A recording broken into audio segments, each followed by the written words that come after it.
You know, there's something nice about it. It really is. It You is. know, because I mean, the president has been so unfairly attacked in the media. It's really outrageous. And I've at this point spent a lot of time with the president, and not once have I seen him do something that was mean or cruel or wrong. Not once. You know, I've known him for 30 years. Yeah. And I've never seen anybody take as much as he's taken. Yeah. And we've discussed this, and I'm like, how do you deal with it? Did I have a choice? Well, you would say that to me. I'm like, what am I going to do? Worry about it? And, you know, and then culminating in 2 assassination attempts, which resulted in your endorsement. Well, I was going to do it anyway, but that was it. Precipitating event. Yeah. That speeded it up a little bit? Yeah. The day of the I assassination. didn't know that. Yeah. It sped it up, but I was going to do it anyway. Mr. President, with your indulgence, I'm convinced that people only know a little bit about Elon. I don't think they know everything about Elon, because as I studied and prepared for this interview, I learned a lot about you that I didn't know. I think people will think about Tesla. Democrats are demonizing you and trying to make the country hate you. I just want people to understand you a little bit better, and the person that you've gotten to know and have now put a lot of trust in. Sure. And, you know, just let's go over a little bit of your bio, starting with PayPal and how you became involved in Tesla and SpaceX and Neuralink and all these. Take a while. I mean, you know, I think the way to think of me is like I'm a technologist, and I try to make technologies that improve the world and make life better. Your shirt. Yeah, and that's why I like my T-shirt says tech support, because I'm here to provide the president with technology support.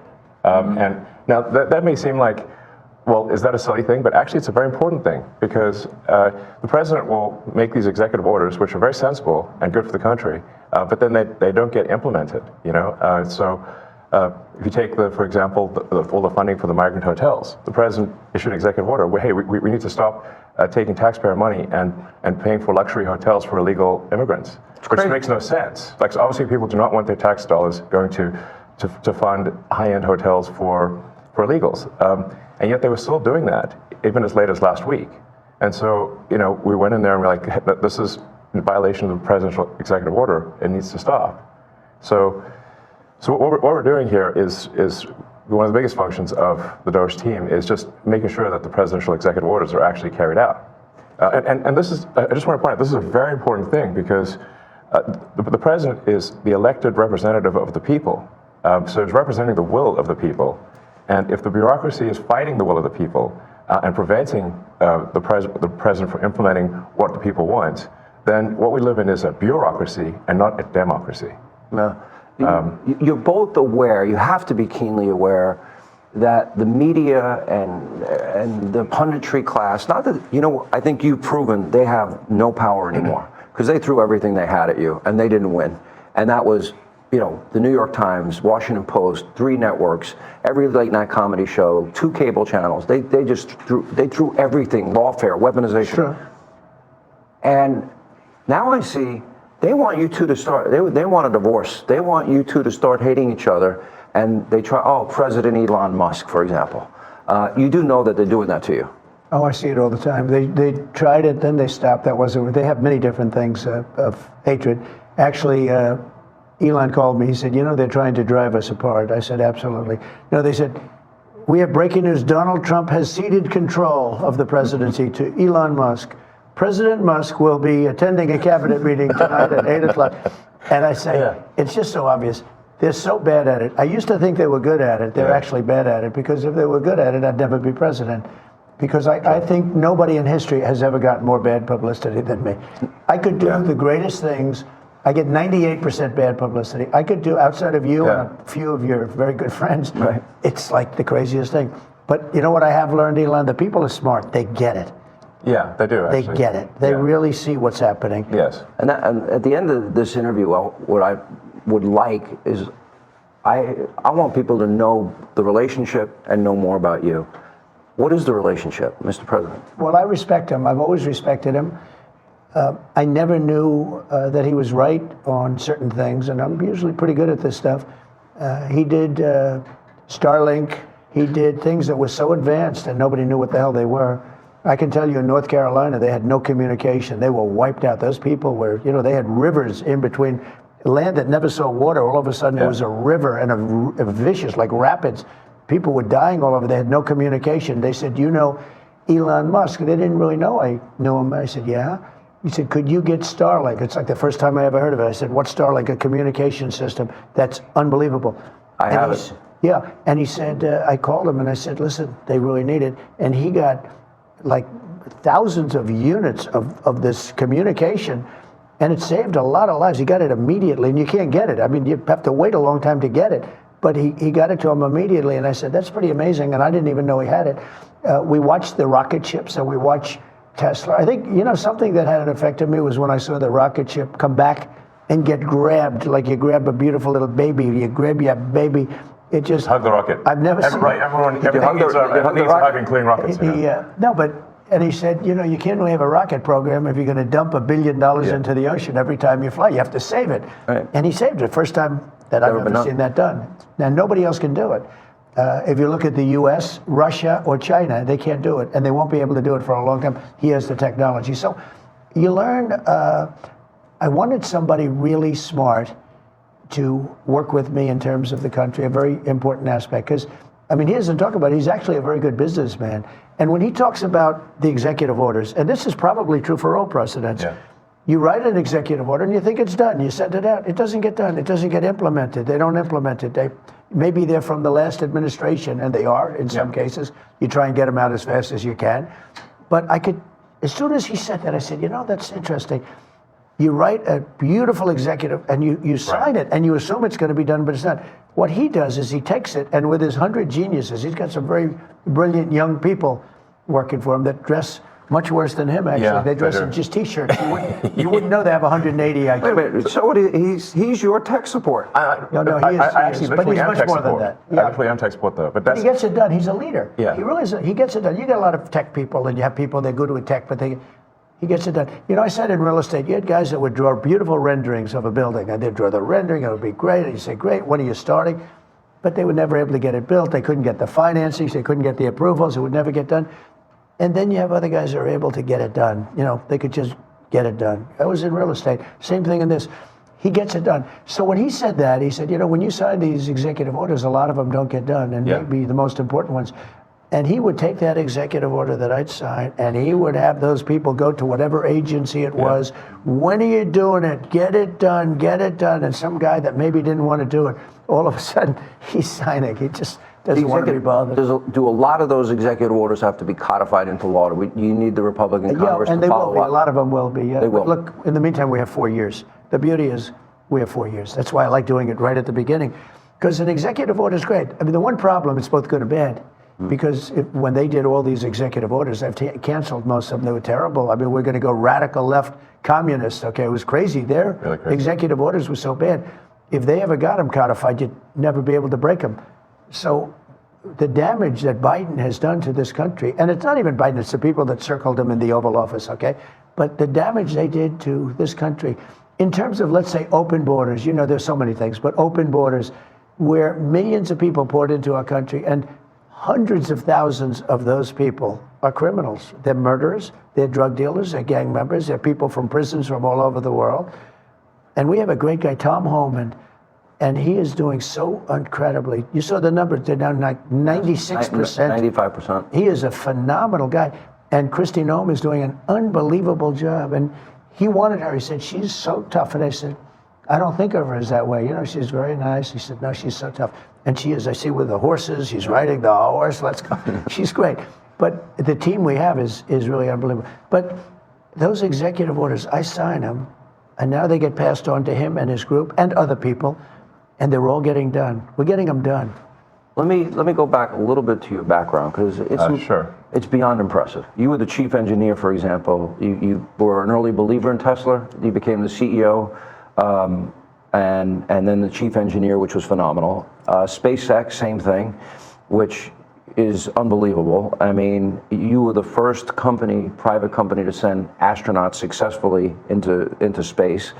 first private company to send astronauts into orbit. Yeah. That's pretty deep. He's going to go into orbit soon. Okay. Yeah. No, he's going to go to Mars. He's gonna fly Starlink? on his- At some point. Yeah. Is in I mean, over. they always ask me, like, do you want to die on Mars? And I say, well, yes, but not on impact. Starlink is in 100 countries. This is going to be hard. I feel like I'm interviewing two brothers here. You go ahead. Star Shield, which could be used for national defense. Yeah, it is already being used for national defense. Then you have what is it called? Optimus, a part of Tesla. The robot, yeah. A robotic arm. Then you have an AI arm. And then you have something that really fascinated me. And it's called Neuralink. Yes. You might help the blind to see, Yes. and people with spinal cord injuries, that they can recover, where in the past, how close is that Yeah. to becoming a success? Neuralink, we've implanted Neuralink in 3 patients so far who are quadriplegics, and it allows them to directly control their phone and computer just using their mind, just by thinking. It's like, so we call this product telepathy. So you control your computer and phone just by thinking, and it's possible to actually control the computer and phone faster than someone who has working hands. Then the next step would be to add a second Neuralink implant past the point where the neurons are damaged, so that somebody can walk again, and so they can have full body functionality restored. And you like Bobby, right? I like Bobby, actually. Yeah, I think I supported Bobby Kennedy.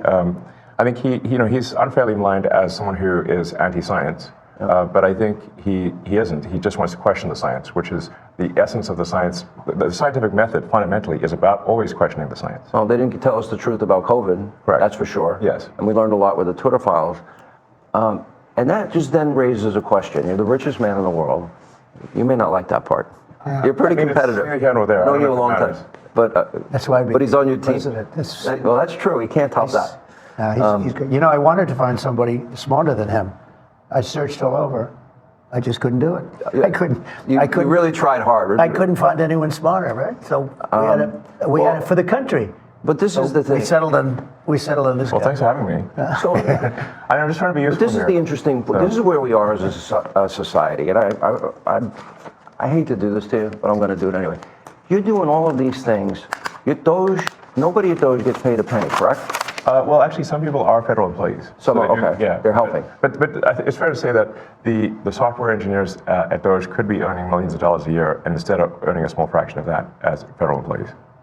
Okay, so just And they're very committed people. so Yes. you're committed to helping the blind see, people with spinal cord injuries recover. Yes. You're committed to getting to Mars. You're committed to rescue. You're going to help rescue next month 2 astronauts that I think were abandoned.